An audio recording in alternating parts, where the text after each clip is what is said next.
Hey everybody, it's Kendall here. Welcome to my channel, Kendall the Model Scholar. I want to thank everyone who has already subscribed to the channel. If you're not subscribed yet, please make sure you hit that subscribe button and the bell so that you can be notified whenever I'm posting great new content, as it has been a while. I was taking a little break from posting videos, but now I'm back at it. And so again, thank you to everyone who's already subscribed, and if you're not subscribed, make sure you hit that subscribe button, and again hit that bell so you can get the notification every time I'm posting new content. For all of you who are new to the channel, welcome. If this is your first time, my channel is Kendall the Model Scholar, where I talk about all things pertaining to my life being a PhD student in the School of Social Work at Boston University, and also balancing my other life hobbies. And I'm trying to show and teach women how to do the same thing. So balancing, if you're a wife, if you're a mother, if you're a student, how to balance all of that and be a well-rounded, organized woman. So that's what this channel is about. And if you look at my channel, you can see all the other great videos that I have created so far. And today's video, I'm going to be focusing more on the scholar side and talking a little bit, giving some updates on my dissertation progress. So if you follow me on social media, you know that I am, I'm entering into my final and fifth year, of my PhD program at Boston University School of Social Work.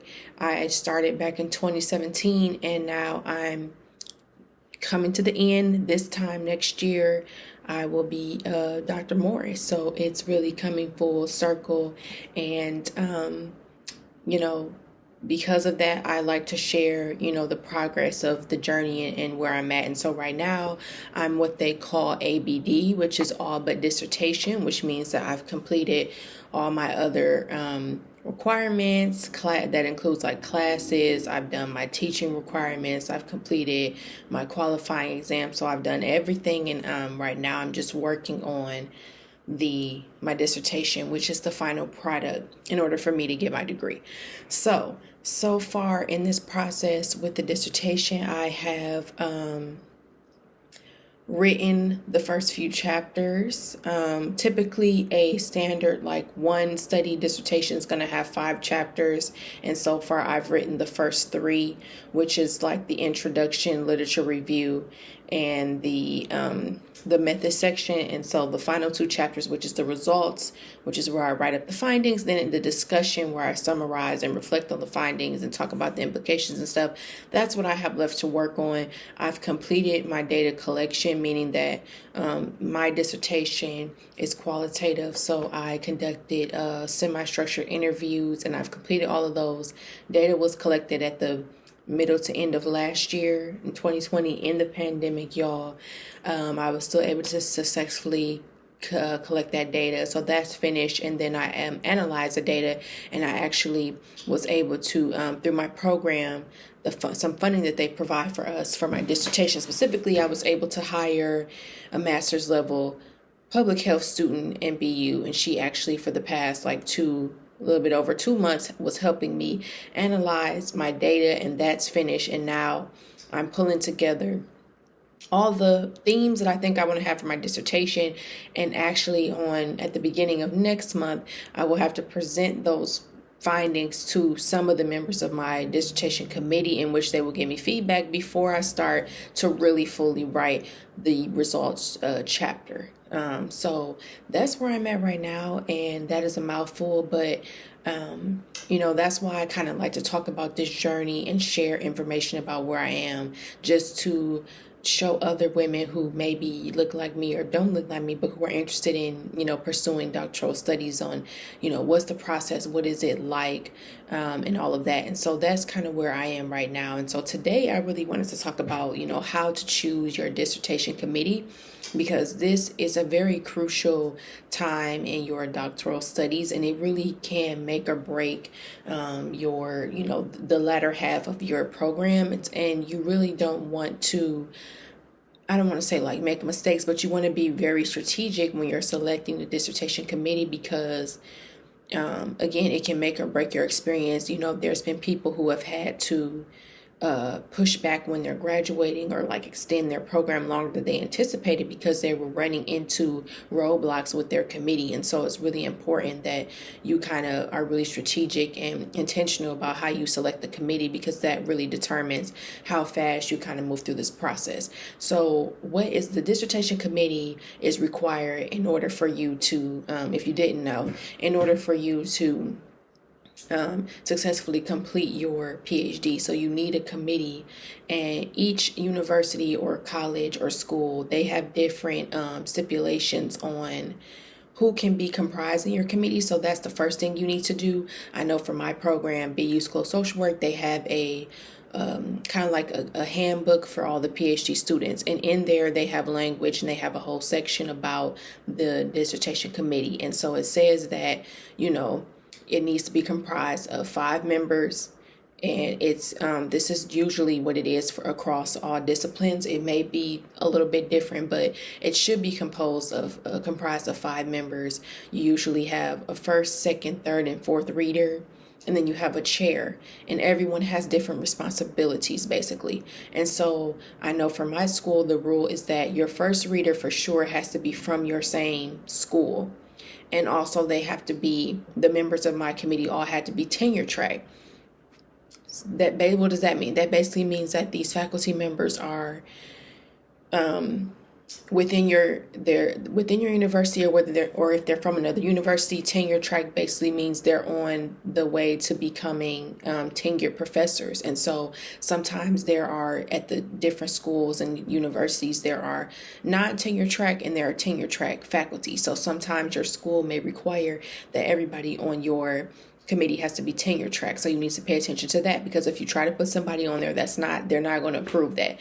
So just be mindful of that as well. But usually the requirement is that the majority of your committee has to be either from your program or from your actual institution. So for my committee, for example, I have 4 women.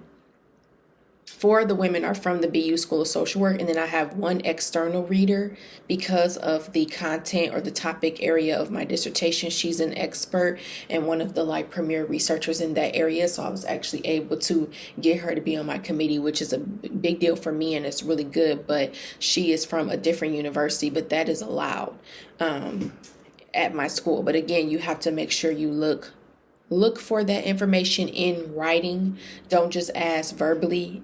Find it in writing so that you can, have that and say well, this document says, just in case. You just want to make sure you cross all your T's and dot all your I's. So yes, the committee is usually comprised of 5 people. You have 4 readers and a chair. The first reader is the most involved in the process, and that's the person who is going to look at your dissertation the most. So for me, my first reader is also my academic advisor, which makes sense because she has been the one that has worked with me throughout the whole program, and she's the one that's going to look at it the most heavily, see it in its rough draft form, give you the most feedback, be involved the most in the process, help move you along, help you make timelines for when you need to have stuff in, all of that. My second reader is also my methodologist, meaning that she is an expert in qualitative research, which is what research methods, which is what type of dissertation I have. I'm doing a qualitative dissertation, meaning that again, I conducted interviews. That was the way I collected my data. I'm not doing quantitative using data sets or anything like that, or collecting surveys, that type of thing. I'm actually using interviews for my data. So that makes it qualitative in nature. And so my second reader, who is also from BU School of Social Work, is an expert in qualitative research methods to make sure that I'm doing due diligence in that area. Then my third reader is another faculty member in the School of Social Work who also has been a secondary mentor to me, who knows my research and can speak to not the exact area, but the general research area that I'm interested in. And she will look at my stuff the third least. Actually, I got the readers mixed up. My third reader is my external reader, who is the one from a different university, who is the content expert. The fourth reader is the secondary mentor. And then the chair, she's also from BU School of Social Work. And her job is, she can read the dissertation as well and will and has. But her job is basically to bring the whole committee together. She did it for my dissertation proposal defense, which happened last year, which is where you have to you stand in front of your committee only. It's just you and your committee, and you stand in front of them and you talk about what your ideas and your plans are for your dissertation, and they tell you yay or nay, and then that's when you switch over from a student to a candidate. But the chair is the one who pulls both of that meeting and the dissertation defense together. They make sure all of the paperwork and the background stuff gets handled with the school, making sure everything gets processed, that it's been noted that you've made it to that milestone, and making sure that your final product gets submitted and all of that. So that's kind of the chair's job. And they also chair run the two, the dissertation defense, and move it along and field questions and all that type of thing. So that's the chair's job. And so that's usually how the dissertation committee is structured. I would say the biggest thing is, first of all, understanding the dynamics of different members on your committee. You want to make sure that everybody gets along. And this was something that was shocking to me, because I'm like, the goal should be to help me finish. Why does it matter if the committee gets along with each other or not? But this apparently is one of the main factors, and it's something that my advisor stressed to me. She was like, that's one of the biggest things that sets people back, which may seem shocking because, it's a whole bunch of adults in the room. It shouldn't be like that. But when it comes to academia, there are a lot of relational dynamics that you have to be aware of. And so it's very important that you start from the first reader, who is the most significant person on your committee. Once you've identified them first, because that's the person, again, that's going to have the most say or interactions with you in terms of your dissertation. So once you identify them first, before you even try to pick other people, you identify the first reader first. Then you start thinking about the other people that you may want to ask, but you clear that with your first reader before you just go out and start asking people. So don't just think like, oh, I really want this person, I'm just going to ask everybody. Like, no, you need to find your first reader. Once you have that solidified, they've agreed to do it, they understand the time commitment and what's going to be needed from them to support you. That's important. They need to understand that as the first reader, they're the ones that have to put in the most hours, the most meetings with you, the most time, the most reading through everything. If they understand that, if it just so happens that it's not, because it doesn't always have to be your academic advisor, your first reader might be somebody else, but that's another kind of dynamic thing. Most of the time it is going to be that person, but if for some reason it wasn't, just making sure that person understands the time commitment. And once they've committed to you, verbally and in writing, and you have that person, then I would start brainstorming who are the other people you think you want to have on the committee, and then run that by the first reader and get their initial reactions. And if they tell you, well, these two faculty members don't get along with each other, then you're going to have to make a decision about what you prioritize more and who is it more important for you to have on your committee. With that, I would say you have five people who are comprised of the committee, and once you pick the first reader, you have four more. I would always select four people, but then have a backup for each of those people in case a couple of things, in case the dynamics are not going to work out, number one, or number two, in case that person says no, because that's the other thing. Don't be surprised if you ask someone and they say no. I had people who asked my academic advisor to be on the committee, and she wasn't able to say yes to everybody, just because, timing and time commitments, all of that, like they might not be able to say yes to you. So don't be surprised if you ask people or faculty members or whoever. And it doesn't always have to be faculty members either. Sometimes it can be, depending on your topic, you could have a physician on your committee. It just depends on the rules, again, of your institution and what's required for people to be on your committee. But it can be a mixture of a bunch of different people, but whoever you end up choosing, I would say always have a backup person identified that you would be okay with having on there, just in case the original people say no, because they may be busy or may not be able to do it. Another thing is you have to keep the lines of communication open. So the dissertation is the loneliest time in your in your program, because this is your original work. Your committee's not going to like hold your hand through it. You have to write it, you have to do it yourself, but they are expecting for you to keep them updated on what's going on.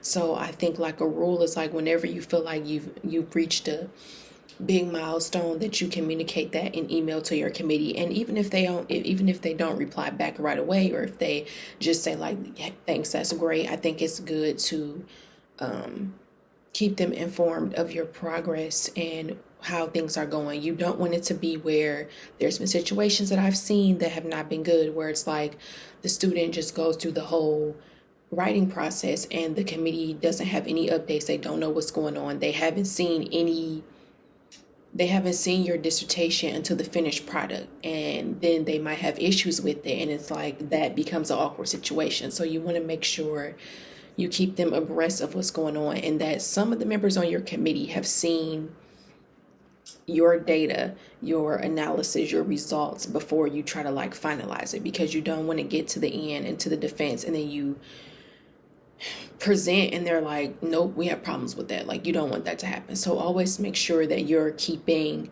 especially the first reader, but even some of your second, third reader like that, abreast of what's going on and like what progress you made. I would also say like, make sure you pick people who you know are going to, again, do the work that is required to support you and get you through to the finish line. You don't want to put someone on your committee and then you're emailing them and they're not responding back to you for like weeks and weeks and weeks at a time. And sometimes, like even members on my committee are super busy, and I might send them an email and it's been 10 days and they haven't said anything, and I nudge them and they're like, oh, I'm sorry, I didn't see that.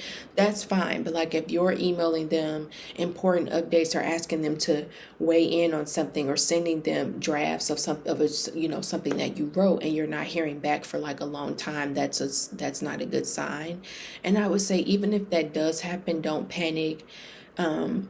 People change committee members all the time. Things happen.